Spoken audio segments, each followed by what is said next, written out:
जैसा आप देख रहे हो क्वेश्चन नंबर 6 मोशन चैप्टर का क्लास 9th का यहाँ पे आपके पास है और इसमें आप ये देख रहे हो ये फिगर 8.11 जो फिगर नीचे दी हुई है। इस फिगर में ये कह रहे हैं कि shows the distance time graph. और डिस्टेंस आप देख रहे हो, डिस्टेंस आपका वाई एक्सिस में है और टाइम आपका एक्स एक्सिस में है। Distance time graph of 3 objects A B and C. यहाँ पे आप देख सकते हो A B and C 3 objects दी हुई है। Study the graph and answer the following questions. Graph को अच्छे से स्टडी करना है और आंसर्स बताने हैं कि क्या इसका आंसर होगा। तो चलिए ठीक है, क्वेश्चन पहले क्या है उसके बाद ही तो आंसर पे बताएंगे। ग्राफ आप देख ही रहे हो ग्राफ क्या है। तो पहला क्वेश्चन यहाँ पे आप देख सकते हो, इसमें यहाँ पे दिया हुआ है विच of the 3 is travelling the fastest. इसमें से 3 जो ग्राफ हैं उसमें से कौन सबसे ज्यादा फास्ट ट्रेवल कर रहा है, ये पूछा गया है। तो मैं आपको यहाँ पे सबसे पहले बताऊं वो ग्राफ सबसे ज्यादा फास्ट ट्रेवल करेगा। आपको समझा देता हूँ यहाँ पे, ताकि आप ग्राफ देखने के साथ ही आप रिप्लाई कर सकते हो। आपसे मैं ये जानना चाहता हूँ कि ये एक्स और वाई का जो ग्राफ हमने ड्रॉ किया है यहाँ पे, मतलब टाइम और डिस्टेंस का ग्राफ जो ड्रॉ किया हुआ है, आप में से सारे बच्चे एक बार मुझे 1 बाय 1 मैं यहाँ पे जानना चाहूंगा कि आप बताना है कि किस ग्राफ का स्लोप ज्यादा है। स्लोप मतलब इन द सेंस, आप यहाँ पे समझना बात को। मैं यहाँ पे पहले बता देता हूँ, जल्दबाजी नहीं करनी है। यहाँ पे आप देखो ये मैंने इस तरह से बना दिया और इसमें मान लो कि मैं 3 ग्राफ आपको दिखा देता हूँ। इस तरह से बना रहा हूँ मैं। जैसे ये है एक्स एक्सिस से, अगर मैं इस तरह से बनाता हूँ तो ऑब्वियस सी बात है इसकी स्लोप ज्यादा होगी। अगर मैं थोड़ा सा इसको नीचे की तरफ ड्रॉ कर दूं, तो इस तरह से मैं ड्रॉ कर दूं तो ऑब्वियस सी बात है इसकी स्लोप कम होगी, है ना, इसकी स्लोप कम होगी। और अगर और एक नीचे ड्रॉ कर दूं तो इसकी स्लोप उससे भी कम होगी। तो इस तीनों में से, जैसे यहाँ पे हमने देखा, इसको मैं इरेज कर रहा हूँ, तो यहाँ पे मुझे देख के बताना है कि ए बी और सी में से किसका स्लोप सबसे ज्यादा है। तो ध्यान से देख के आपको यहाँ पे रिप्लाई करना पड़ेगा। तो सुनैना बताना चाहेंगी। जिल बताओ सुनैना बेटा। सर बी का आपको ग्राफ सबसे ज्यादा स्लोप, सबसे ज्यादा स्लोप लग रहा है। ओके, और मैं उसके बाद 1 बाय 1 मैं पूछूंगा, उस हिसाब से आपको यहाँ पे बताना है सबको, ठीक है। तो उसके बाद आप बता सकते हो दूसरे बच्चे, कोई दूसरा बच्चा बताएगा किसका स्लोप ज्यादा आपको लग रहा है। Sir B. बी, ओके ठीक है, 2 बच्चों के। Very good very good, B का लग रहा है, बी का स्लोप। सर बी का लग रहा है। वेरी गुड बेटा, बी का ही है। ओके, सर बी का। बहुत अच्छी सर बात। बी का। तो ऑब्वियस सी बात है जिसका स्लोप सबसे ज्यादा होगा उसकी जो स्पीड होगी, उसकी स्पीड सबसे ज्यादा होगी। तो यहाँ पे आप देखो कह रहा है, पूछ रहा है विच of the 3 is travelling the fastest, सबसे फास्ट कौन ट्रेवल कर रहा है। तो ऑब्वियस सी बात है आपने खुद बताया, मैंने नहीं बताया, मैंने सिर्फ आपको वहां पे हिंट दिया था। आपने बी बताया है। तो बी ग्राफ का जो स्पीड होगा वो इस तीनों में से सबसे फास्टेस्ट होगा, सबसे फास्ट चल रहा होगा बी। ओके, नेक्स्ट क्वेश्चन है क्वेश्चन नंबर बी। इसमें देखो all 3 ever at the same point on the road. Are all 3 ever at the same point on the road, मतलब इस तीनों में से, मतलब है देखिए यहाँ पे इसका मतलब है कोई ऐसा ग्राफ, जैसे नॉर्मली हम लोग जब ग्राफ ड्रॉ करते हैं तो हमारा ग्राफ कुछ इस तरह का, मान लो ये ग्राफ हमने ड्रॉ कर दिया और ग्राफ ड्रॉ करके अगर आप 3 ऐसे इक्वेशंस, मतलब एक कॉमन टाइम, जैसे यहाँ पे मान लो कि एक कॉमन टाइम ये है, ठीक है, ये कॉमन टाइम, इसको थोड़ा सा मैं बड़ा करके दिखाता हूँ। यहाँ पे कॉमन टाइम है और कभी कभी होता है कि ग्राफ आपका जो है आपने इस तरह से ड्रॉ किया, इस तरह से ड्रॉ किया। देखो ग्राफ देखोगे 2-3 ग्राफ मैं इस पे साथ दिखा रहा हूँ और कोई ग्राफ आपने इस तरह से ड्रॉ कर दिया। तो इसका मतलब है कि हाँ, इसका यहाँ पे आप कह सकते हो अगर इस तरह का ग्राफ मिल गया तो यहाँ पे एक कॉमन टाइम तीनों ग्राफ के लिए हो सकता है। मान लो ये ए है, ये बी है और ये सी है, तो कॉमन टाइम हो सकता है। लेकिन कोई ऐसा यहाँ पे इस तीनों ए बी सी ग्राफ जो हमारे क्वेश्चन में दिया हुआ है, इसके अकॉर्डिंग कोई ऐसा नहीं है जो एक पॉइंट पे ज्वाइन होता हुआ, टाइम के पॉइंट ऑफ व्यू से एक पॉइंट पे ज्वाइन होता हुआ दिख रहा हो। अगर मैं देखूं कि भाई देखो, हाँ ए और ये, अगर मैं बोलूं कि ये वाला जो ग्राफ आप देख रहे हो, जो ग्राफ सी है और जो ग्राफ ए है, देखो सी और ए, ये देख सकते हो आप यहाँ पे, ये वाला ए का ग्राफ है और ये वाला दूसरे वाले को मैं दिखा रहा हूँ आपको यहाँ से, ये वाला सी का ग्राफ है। हाँ, सी और ए एक टाइम पे मिल रहा है ना, तो हाँ मैं कहूँगा बिल्कुल कि सी और ए एक कॉमन टाइम पे मिल रहा है, जिसका कॉमन टाइम ये वाला हो सकता है जहाँ पे ये मिल रहा है। ठीक है, उसी तरह से आप इसके बारे में देखोगे कि ये बी और सी भी एक कॉमन टाइम पे मिल रहा है, ऐसा मिल रहा है, जहाँ पे भी मिल रहा है उसको टाइम मार्क किया जा सकता है। लेकिन अगर बात की जाए तीनों ग्राफ एक पॉइंट पे मिल रहा हो, एक कॉमन टाइम हो, तो ऐसी बात नहीं है कि तीनों की एक कॉमन टाइम है, इसलिए इसको हम यहाँ कंसिडर नहीं करेंगे। They are never at the same point on the road पे तीनों एक सेम पॉइंट पे नहीं दिख रहे हैं हमें, एक सेम पॉइंट पे एक सेम टाइम पे मिलता हुआ तीनों नहीं दिख रहा। क्वेश्चन है, how far has C travel when B passes A. जब बी ए को पास कर रहा था तो उस समय सी कितने डिस्टेंस पे था, राइट? जब बी पास कर रहा था ए के साथ तो सी कितने डिस्टेंस पे था। देखो यहाँ पे जब बी और ए, यहाँ पे बी और ए को अगर आप यहाँ पे देख रहे हो तो बी ए से जब पास हो रहा था तो ये डिस्टेंस यहाँ पे कितने की रही होगी। यहाँ पे बी और ए, देखो ये बी का है और ये ए का है, तो बी और ए का जहाँ पे ये ज्वाइन कर रहा है, तो यहाँ पे मैं देखूं तो इसके लगभग ये लगभग 9 से थोड़ा सा ज़्यादा, इवन मैं कहूँ अगर सीधा लाइन करता हूँ मैं तो 9.6 के लगभग ये लगभग हमारे पास अप्रॉक्स, थोड़ा बहुत 19-20 हो सकता है कभी कभी ग्राफ में। मैं ये भी बता दूं आपको, मैं यहाँ पे बेशक 9.6 ले रहा हूँ, लेकिन इन केस आपको ग्राफ में कभी समझ में ना आए कि कितने अप्रॉक्स, तो अप्रॉक्स में लेके आप वहाँ पे दिखा सकते हो। तो बी और ए जब एक दूसरे को पास कर रहा होगा तो उस समय आपके पास जो रहा होगा 9.6 का डिस्टेंस देखना है, हमें टाइम नहीं देखना, और इसमें आपको माइनस करना होगा जिस समय उस ड्यूरेशन में, इसी टाइम में जिस समय आपके पास दूसरे का पार्ट देखना होगा। दूसरा जो आपके पास है वो है, देखो उस समय सी कहाँ पे पूछा गया है, जैसे क्वेश्चन में आप देख रहे हो वहां पे वही पूछा गया है ना, when B passes A distance travelled by C. C ने कितना डिस्टेंस ट्रेवल किया, तो सी ने जो डिस्टेंस ट्रेवल किया ना, सी का डिस्टेंस यहाँ पे आप देख सकते हो, यहाँ से निकालोगे अगर तो सी ने जो डिस्टेंस ट्रेवल किया होगा इसको माइनस करना पड़ेगा, मतलब ये डिस्टेंस में माइनस करना पड़ेगा। डिस्टेंस में माइनस करने का मतलब इतने डिस्टेंस में से ये जो डिस्टेंस रही होगी, बड़ा वाला डिस्टेंस, इतने में से इसको माइनस करके आप निकाल सकते हो। तो ये पूरा का पूरा देख लो, टाइमिंग के बीच का जैसे 0.4 है तो 1 2 3 4 5, दैट मीन्स इसको आप कह सकते हो ये 5 इक्वल पार्ट में डिवाइडेड है। फिर अगला 1 2 3 4 5 इक्वल पार्ट में डिवाइडेड, तो ये टाइम का भी पार्ट जो है ब्लॉक का 5 इक्वल पार्ट में, अगर 0.4 ले रहे हो तो 0.4/5 करोगे, एक ब्लॉक के बीच का गैप हो जाएगा। ठीक है, जो गैप है वो 0.4 जो है वो 5 इक्वल पार्ट्स में डिवाइडेड है, तो इस हर एक ब्लॉक की जो लीस्ट काउंट मान सकते हो, तो 0.4/5 एक यूनिट ब्लॉक के लिए, टाइम के यूनिट ब्लॉक के लिए माना जाएगा। ये टाइम का हो गया। ठीक है, क्योंकि मैं इसलिए बता रहा हूँ कि हो सकता है डिस्टेंस वर्सेस टाइम ग्राफ में और भी चीजों को यहाँ पे हमें देखना पड़ेगा, तो इसलिए ग्राफ समझना बहुत जरूरी हो। सबसे पहली बात जो यहाँ पे हमने की, एक काम हमने अपना क्लियर कर लिया, और वो काम हमारा जो था वो मैं आपको यहाँ पे दिखा रहा हूँ कि भाई एक यहाँ पे 8 तक, तो 8 किलोमीटर तक गया हुआ था, तो 8 लिखा आपने, और एक ब्लॉक का गैप था 4/7, तो 4/7, और ऐसे ऐसे 2 ब्लॉक के गैप के बीच का बात है, तो 4/7 × 2, तो ये हो गया टोटल आपका कैलकुलेशन करके 64/7, और ये आ गया डेसिमल में 9.14। ठीक है, ये तो यहाँ तक की वैल्यू आ गई जिस समय में ये ए और बी जो है एक दूसरे को ज्वाइन कर रहे थे, उस समय की बात है। लेकिन अब जैसा पाकी यहाँ पे बता रही हैं, पाकी का कहना है कि सर यहाँ पे जो आप देखो, ध्यान से देखना, ये जो ब्लॉक है जो आपका सी वाला है, सी वाला जो है वो 4 के यहाँ से शुरू हो रहा है, मतलब 1 ये 2 ये 3 और ये 4th वाले ब्लॉक से शुरू हो रहा है, ना कि 0 से शुरू हो रहा है। ठीक है, तो सी जो है आपके 4th वाले ब्लॉक से शुरू हो रहा है, और सी की पोजीशन ये रही आपकी, ये वाली जिसको मैं पर्पल कलर से दिखा रहा हूँ। तो इसकी रीडिंग अब कैसे ली जाएगी उसके बारे में बात करेंगे।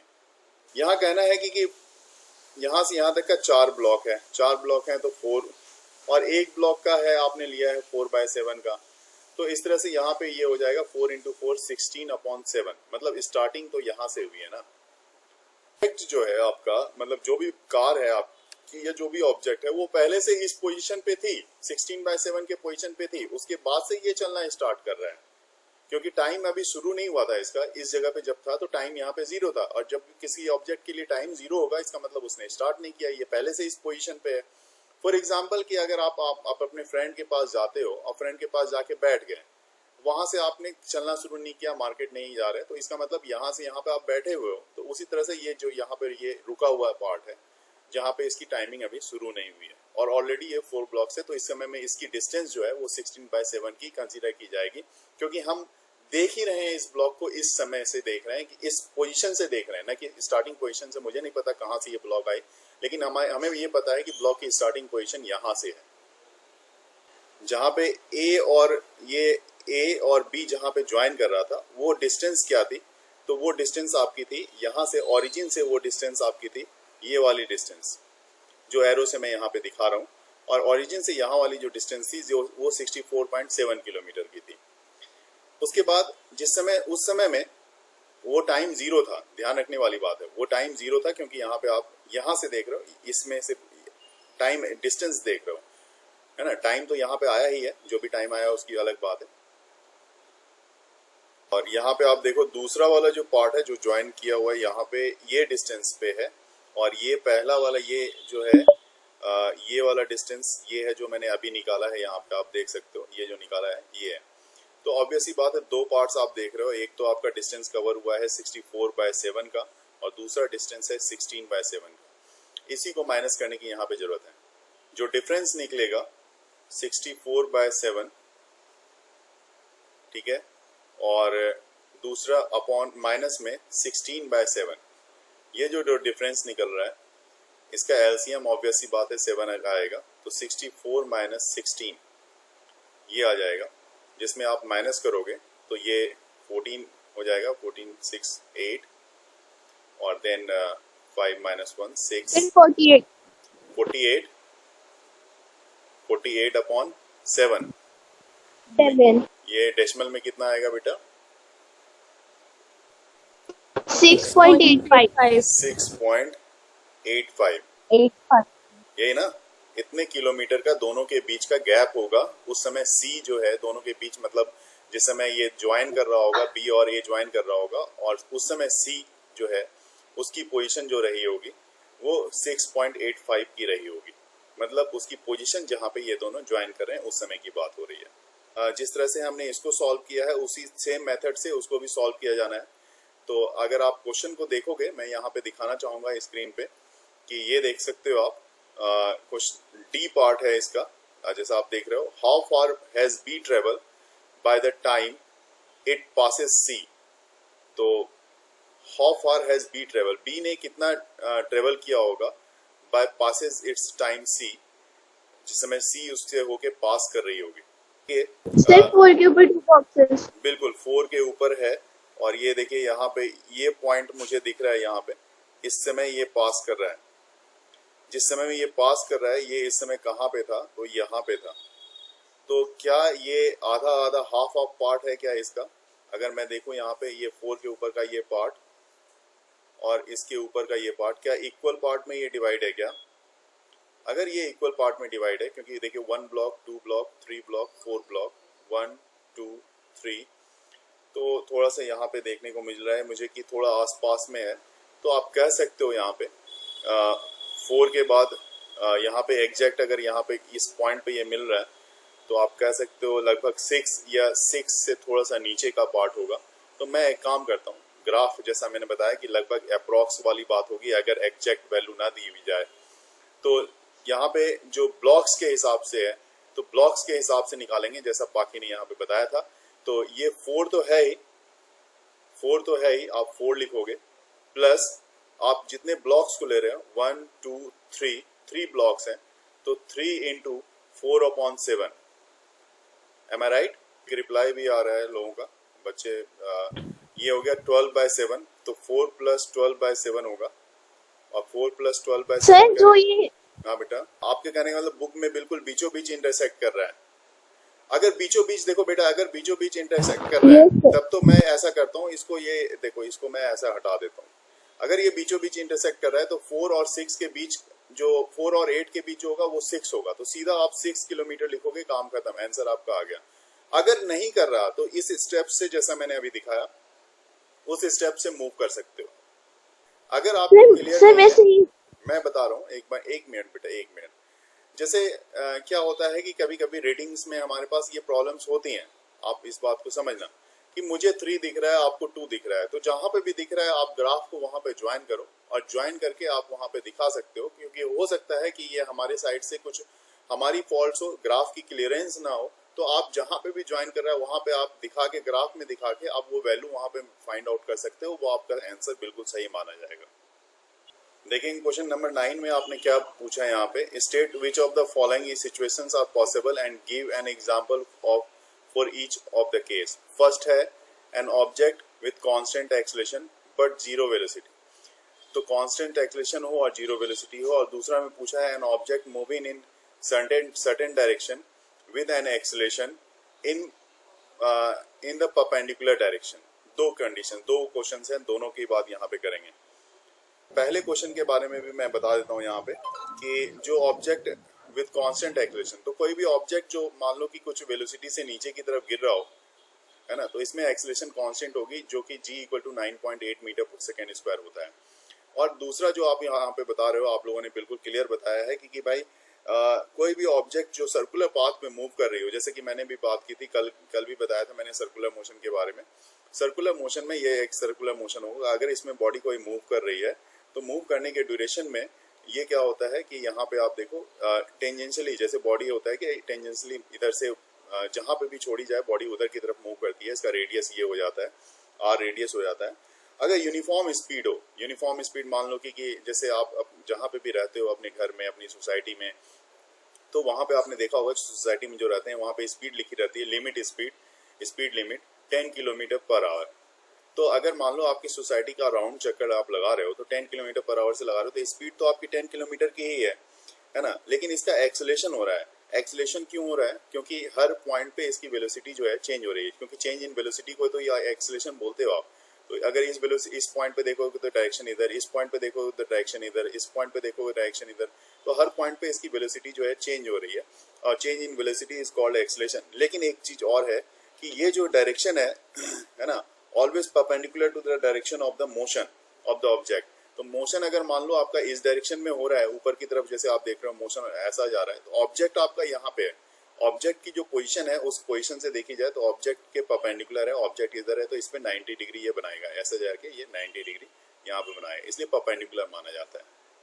क्वेश्चन नंबर 8 जैसा आप देख रहे हो यहाँ पे, तो इस क्वेश्चन में कह रहे हैं the speed time graph of A car. Car की स्पीड टाइम ग्राफ है। देखो अगर ये इस तरह का ग्राफ है बेटा, जो आगे जाके बिल्कुल स्लोप इसकी कम हो रही है, इसका मतलब ये क्या हो रहा है कि इसकी स्पीड लास्ट में क्या होगी, स्पीड यहाँ पे रुक गई, यहाँ पे 6 मीटर यहाँ पे जो पहुंचा, तो 6 मीटर की स्पीड से ये कांस्टेंट स्पीड से चलने लग गया, रुक नहीं गई, मतलब कांस्टेंट, मतलब 6 किलोमीटर यहाँ से देख रहे हो ये 6 है, लेकिन 6 के ऊपर वाला ये जो लाइन है यहाँ पे इसकी स्पीड जो है कांस्टेंट में हो गई, ठीक है। लेकिन अब इसमें पूछा क्या क्या गया है वो देखना है, क्योंकि ये स्पीड टाइम ग्राफ है। क्वेश्चन में पहला पार्ट इसमें पूछा गया है, find how far does the car travel in first 4 second. पहले 4 सेकेंड में कार ने कितना डिस्टेंस ट्रेवल किया। Set the area of the graph on the graph and represent the distance travel by the car during this period. तो 4 second में कितना area cover हो रहा है वो भी हमें सेट करके वहां पे बताना है। तो सबसे पहले इसी की बात कर लेते हैं। यहाँ पे मैं स्क्रीन पे सबसे पहले ग्राफ को लेके आता हूँ, ये रहा आपका ग्राफ, और ग्राफ पे ही हमें यहाँ पे बात करना है, तो ग्राफ पे बात करेंगे। देखो इस तरह, ये जो आपके पास क्वेश्चन है, इस तरह के क्वेश्चन में जैसे आपने कहा कि जी हाँ ट्रायंगल निकाल के बना सकते हैं, तो मैं आपको बता दूं कि ट्रायंगल निकाल के भी बना सकते हैं, लेकिन अभी मैं आपको इसके बारे में पूरी डिटेल में समझाऊंगा, उसके बाद बात करेंगे, ठीक है। तो अभी देखो यहाँ पे क्या है कि एरिया अंडर जो कर्व है ना, स्पीड टाइम के बीच का जो एरिया कर्व है, दिस इज इक्वल टू, आप यहाँ पे लिख सकते हो एवरेज स्पीड इनटू टाइम। तो एवरेज स्पीड कितनी है, तो यहां से देखो 0 से लेके 6 तक की बात हो रही है, तो तो 0 + 6/2 कर लेते हैं। और टाइम कितना लगा? तो टाइम लग गया हमारा 4 का। तो इसको सॉल्व करोगे तो यहाँ से 4 2 जा 8 एंड 6 2 जा 12, तो 12 मीटर का आएगा। अब मैं एक चीज और यहाँ पे आपको बताऊंगा, बिल्कुल क्लियर सी बात आपको बता रहा हूँ। इस तरह का जो कर्व है बिल्कुल प्रॉपर ट्रायंगल तो है नहीं, तो ये कर्व है। कर्व में आप लोगों का भी कहना बिल्कुल सही है। मैंने क्यों लिया एवरेज, ये बात समझो। मैंने एवरेज लेने का पर्पस मेरा क्या है, क्योंकि मैं आप लोगों ने बोला कि ये बिल्कुल एग्जैक्ट नहीं बन रहा। यही क्वेश्चन अगर आप हायर क्लास में जब जाके करोगे तो मुझे मैं बताऊं आपको, ये छोटा छोटा जो पार्ट्स आप देख रहे हो, जो ट्रायंगल का छोटा छोटा पार्ट्स बन रहा है इस तरह का, इस पार्ट्स को भी हमें कंसीडर करना पड़ेगा। ये सब ब्लॉक्स जो हैं सर ये जो रेक्टेंगल बन रहा है इसका तो फिर जो ये जो एक हाइट है बेस है इसका निकाल के हर रेक्टेंगल का निकालेंगे। हाँ, और जो हाफ रेक्टेंगल्स है उनका निकालेंगे, फिर उन सबको तो प्लस उसमें क्या करेंगे, होता है फिर बेटा, ऐसे आएगा ना स्थान इसमें से। एक समेशन करना पड़ता है, बात समझना आप। अब ये समेशन और फर्दर समेशन के बाद आप पढ़ते हो इंटीग्रेशन, जो कि इंटीग्रेशन ये अभी मैं इस क्लास में आपको नहीं बता सकता, ये 11th और 12th का मामला है, वो भी मैथ का मामला है। तो इंटीग्रेशन या समेशन करके हम ऐसे छोटे छोटे ब्लॉक्स को भी एक लिमिट लेके, लिमिट जैसे 0 से 6 तक की है, तो 0 से 6 तक की लिमिट लेके हम इसको इंटीग्रेट कर देते हैं, जो टर्म्स है हमारा, उस हिसाब से हमारे पास एग्जैक्ट आ सकता है। फिलहाल जो है ये एग्जैक्ट वैल्यू नहीं है, मैं आपकी इस बात से बिल्कुल सहमत हूँ। बता रहा हूँ बेटा, ये एग्जैक्ट वैल्यू नहीं है, ये एक अप्रॉक्स वैल्यू है। ट्रायंगल के फॉर्मूले से आप निकाल सकते हो, लेकिन आप इसका क्या करोगे? जो छोटा छोटा कर्व बन रहा है जिसमें ट्रायंगल भी नहीं है, क्योंकि कर्व लाइन तो ऐसा है ना, आप इसमें ट्रायंगल मान रहे हो, मतलब इस एरिया को आप इग्नोर कर रहे हो ना। आपने अगर इसको ऐसा बना दिया, ये एरिया कहाँ गया आपका? ये तो इग्नोर हो गया ना। तो आप इसको, मतलब आप फिलहाल अपने काम चलाने के लिए, चूंकि आपको इंटीग्रेशन या डिफरेंशिएशन समेशन के बारे में नॉलेज नहीं है, तो आप फिलहाल इसके बारे में आप एक एवरेज वैल्यू इस तरह से जो मैंने निकाला है, इस मेथड से आप फिलहाल सॉल्व कर सकते हो, जो कि एक अप्रॉक्स वैल्यू आपको दे रहा है। क्वेश्चन के बी पार्ट पे कह रहे हैं, which part of the graph represent uniform motion on the car of the car. 6 to 10 uniform motion, बिल्कुल यहाँ पे 6 to 10। 6 to 10। देखो ये भी आप एक यूनिफॉर्म मोशन कहने का मतलब क्या है कि इस 6 से नहीं, इनफैक्ट शुरुआत तो यहाँ से हुई है ना, शुरुआत यहाँ से हुई है। तो ये पॉइंट्स कुछ यहाँ से भी आप देख सकते हो, आप कहोगे नहीं यहाँ से, लेकिन एग्जैक्ट देखो यहाँ पे ब्लैक वाला स्पॉट बन रहा है, इसका मतलब इसलिए आपने यहाँ पे क्या किया है, इसको मार्क किया है 6 to 10 के लिए, क्योंकि 6 वाला जो है आपका ये है, यहाँ से स्टार्ट हुआ है। बिल्कुल सही आप बोल रहे हो, 6 से लेके और यहाँ 10 को अगर मैं टच करूं तो 10 को देखो, यहाँ पे 10 को हल्का सा अनटच्ड है, लेकिन आप 6 to 10 बोल रहे हो, तो ये भी आपका एक अप्रॉक्स आंसर माना जाएगा।